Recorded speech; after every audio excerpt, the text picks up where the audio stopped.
ভাঙো ভাঙো রে মনসার মন্দির একটা বুড়ো বসে রয়েছে, হাতে ত্রিশূল আছে, ডমরু আছে, গলায় সাপ আছে। এই যে আমার বাবা ভোলানাথের মন্দির কপালে চোখ ছিল না?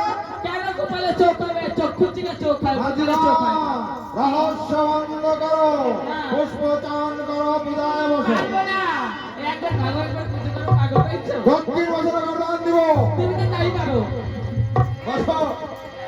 বলো শিব রাম শিব রাম, বলো শিব শ্যাম, বলো শিব রাম শিব রাম, বলো শিব শ্যাম, বলো শিব রাম শিব রাম। আরে তোমার মন্দির দেখে বিখ্যাত করে দিল। বলো শিব রাম শিব রাম, আরে ভক্ত ডাকে আমার ডাক কইতে আসে। বলো শিব রাম শিব রাম, আরে মহাবিপদ আছে তন্ত্র লইয়া উৎপত্তি। বলো শিব রাম শিব রাম, তোর বিরোধ হইতে তোর ভাবে দেখাবে। বলো শিব রাম শিব আর রাম, পদ্মাবনের পথে তোমার বিনা চুরি হবে। বলো শিব রাম শিব রাম, আর মুক্ত স্বরে রাজা দেশে বন্দী হইয়া রইবে। বলো শিব